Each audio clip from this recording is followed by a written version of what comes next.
শাহজালাল শাহপরানের দেশ। এই বাংলাদেশ হলো ফজলুল হক আমিনী রহমাতুল্লাহর দেশ। এই বাংলাদেশ ফজলুল করিম রহমাতুল্লাহর দেশ। এই বাংলাদেশ দেলোয়ার হোসেন সাইদি রহমাতুল্লাহর দেশ।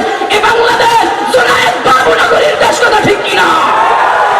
আওয়াজ করে বলতে চাই, স্পষ্ট ভাষায় বলতে চাই, কোন নাস্তিক বেঈমান কোন কুলাঙ্গার যদি নবীর এই দেশের মধ্যে, নবীর আশিকের এই দেশের মধ্যে, জুনায়েদ বাবুনগরীর দেশের মধ্যে, আহমদ শফি রহমাতুল্লাহর দেশের মধ্যে, বলে চরমনাই উজানিওয়ালাদের দেশের মধ্যে কোন কুলাঙ্গার যদি ইসলামের উপরে আঘাত করতে চায়, নবীর ইজ্জতের উপরে আঘাত করতে চায়, ওই কুলাঙ্গারদেরকে ঝাড়ু পিটা করে দেশ থেকে বিদায় করব।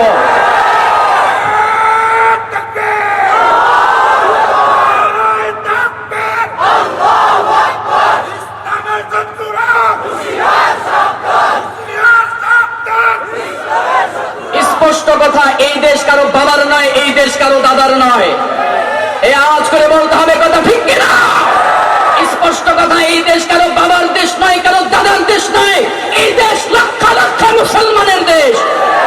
সুতরাং এই দেশের মধ্যে যদি কেউ যদি থাকতে হয়, কেউ যদি রাষ্ট্রীয় ক্ষমতায় যদি দেশের মধ্যে থাকতে চায়, ইসলামকে প্রাধান্য দিয়ে, মুসলমানকে প্রাধান্য দিয়ে থাকতে হবে, ঠিক কিনা? দেশটা নয়তো কারো বাপের ভিটা, করবে মন চাহিলে যখন যেটা। দেশটা নয়তো কারো বাপের ভিটা, করবে মন চাহিলে যখন যেটা।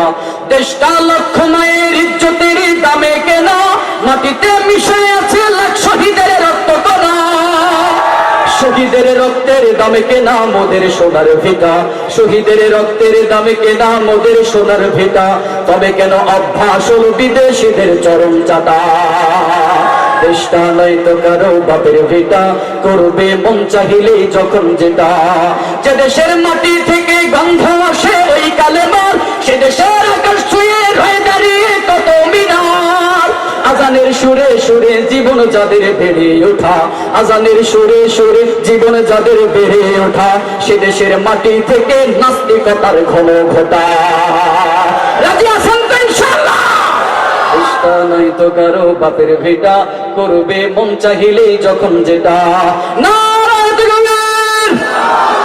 এই আওয়াজ কি শেষ হয়ে গেল নাকি? আরেকটা আওয়াজ দিতে হবে। এতক্ষণ পর্যন্ত যার অপেক্ষণ আমরা দেখতে পেয়েছি, আমাদের মুহতারাম, আমাদের আজকের আকর্ষণ, আমাদের যুবকদের হৃদয়ের স্পন্দন, আমাদের ভালোবাসার হৃদয়ের মনি, এদেশের হাজারো লাখো কোটি যুবকের ভালোবাসার হৃদয়ের স্পন্দন মুফতি সাঈদ আহমদ আমাদের মাঝে এসে উপস্থিত হয়েছেন। নারায়ে তাকবীর! নারায়ে তাকবীর! কেউ আপনারা ঘুমাই গেছে নাকি খুশি হন নাই? কোনটা খুশি হন নাই? আরেকটা আওয়াজ করে বলতে হবে, খুশি না বেজার? আমি তো এতক্ষণ পর্যন্ত উস্তাদের আগমনের অপেক্ষায় ছিলাম। আলহামদুলিল্লাহ উস্তাদ চলে আসছে। এরপরে উস্তাদ চলে আসলে, স্টেজে চলে আসলে আমি আর কোনো কথা সামনের দিকে অগ্রসর হব না।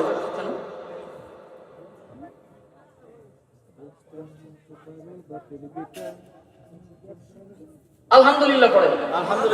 তাহলে আলোচনার মূল কথা কি ছিল? হেদায়েত কার হাতে? জোরে বলতে হবে। আমার দিকে, এবার আমার দিকে, আমার দিকে, অন্য দিকে না, আমার দিকে তাকান। হুজুর আসলেই দেখতে পাবেন। বলেন, হেদায়েতের মালিক একমাত্র কে? আল্লাহ।